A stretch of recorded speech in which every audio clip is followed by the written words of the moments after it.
Hi guys, I hope you're all doing really well. My name is Sarah and welcome to What the Horror, the channel where we talk about horror movies old and new. Also, welcome to a new episode of Truly Horror, the series where we talk about the true stories, the true events, and true crime surrounding certain horror movies, the behind-the-scenes stuff that is often stranger and scarier than the movies themselves. So, today, unless something has changed last minute, sees the release in theatres of the brand new dark comedy horror movie Cocaine Bear. Cocaine Bear was written by Jimmy Warden and is directed by actress and director Elizabeth Banks. Banks has previously directed Pitch Perfect 2 and the 2019 Charlie's Angels remake, so it will be interesting to see how she does with horror. She's also starred in movies such as Pitch Perfect, the Hunger Games series, Power Rangers and Brightburn. She also does a lot of voice acting, things such as Family Guy, American Dad, Phineas and Ferb and the Lego Movie. Producers Phil Lord and Christopher Miller actually approached Radio Silence back in 2019 to direct Cocaine Bear, but Radio Silence opted out in favour of directing Scream 5, a fact I am very happy about because I think that they did a great job with it. So instead, the directorial chair went to Elizabeth Banks and the movie's production was officially announced in 2021. Cocaine Bear was filmed on a budget of $35 million and stars Kerry Russell, O'Shea Jackson Jr. and Matthew Rhys as Andrew C. Thornton. Cocaine Bear also stars the late Ray Liotta in one of his last movie roles. Quite a bookend to his career, although I guess he did stick to a theme. Goodfellas, Blow, Hannibal, Cocaine Bear. After a 500-pound black bear consumes a significant amount of cocaine and embarks on a drug-fueled rampage, an eccentric gathering of cops, criminals, tourists and teenagers assemble in a Georgia forest. Cocaine Bear hasn't even been released yet and there is already a huge buzz around this film. Some might say even a little cult following in the wings. I mean, I guess it's a bizarre, slightly novel concept that could pique people's interest purely because it stands apart as bizarre. The idea of a creature feature isn't exactly new to us. I mean, come on, we've had killer sharks, whales, crocs, ants, frogs, bees. Why not bears? But actually thinking about it, Grizzly. We do already have a killer bear film. But while a lot of these took a serious approach to create a level of fear, Cocaine Bear is labelled as a dark comedy and its killer animal goes on a killing rampage not because of nature, but because it gets high on drugs. Honestly, this movie screams watch with friends and talk about it with people at work, so no wonder there's a buzz already. It's a ridiculous concept. For me though, I find it a little crass that this film is being made, or was made. Well, okay, look, not that it was made, but because it was made as a comedy. It just felt to me misjudged and disrespectful. Not that I judge people for wanting to watch this film, it's just how I personally felt about the handling of the story. But while researching this episode, I came across an interview with the director Elizabeth Banks who said, quote, "I felt a lot of sympathy for the bear. Like, wow, this bear, which in real life ended up dead after eating all this coke, ended up being sort of collateral damage in this war on drugs." End quote. Banks also said that this movie can be a revenge story for the bear. She said, quote, "It just gave me a point of view and a purpose for making it." End quote. The killing rampage that the Cocaine Bear goes on in the film is a fictionalised version of events, and this is what Banks is referring to. In the film, the bear is, like Banks says, collateral damage, but it makes sure that it takes out some others with it along the way. And honestly, I'm on board with this. Despite the killer rampage that the Cocaine Bear goes on in the movie being completely fictional, the idea of the movie is actually based on a real story. There really was a black bear that ingested cocaine back in the 1980s.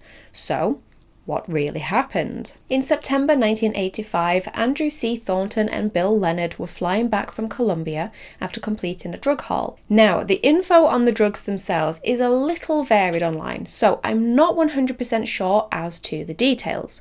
Some sources said they picked up 88 pounds of cocaine. Some said it was 70 pounds. And as for the value, I found sources stating it was worth $2 million, $15 million, or $20 million. Either way, that's a lot of cocaine. Andrew Thornton, who was 40 at the time, was the son of Kentucky horse breeders and was a former lawyer and narcotics officer.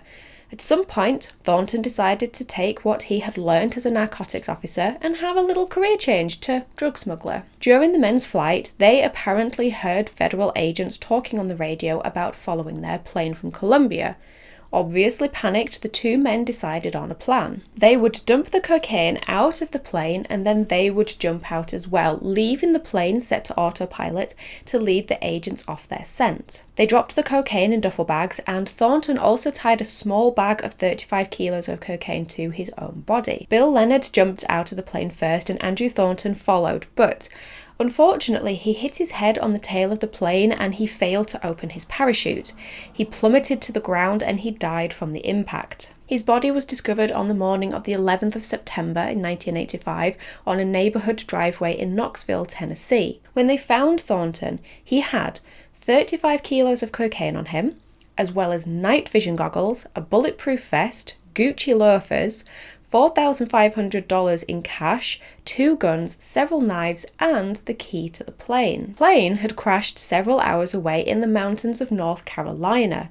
The authorities found that the key found on Andrew Thornton's body matched the tail number of the wrecked plane, and because of the cocaine also found on him, and due to the fact that he was a known smuggler, they decided to search for more drugs. The Georgia Bureau of Investigation retraced the flight path of the plane, and over the course of the next few weeks, they found 9 of the 10 duffel bags that the two men had dropped out of the plane. And 3 months after Thornton's death, the final 10th duffel bag was discovered along with the remains of a 175-pound black bear between Tennessee and Georgia in the Chattahoochee National Park. 40 cocaine packets were found open scattered near the bear, who had apparently died 4 weeks before being discovered. When talking about the discovery of the 10th duffel bag, Gary Garner of the Georgia Bureau of Investigation said, quote, "The bear got to it before we could. He tore the duffel bag open, got him some cocaine and OD'd. There was nothing left but bones and a big hide." End quote. Dr. Kenneth Alonzo, the state's chief medical examiner, did an autopsy on the bear and said it had absorbed 3 or 4 grams of cocaine into its bloodstream.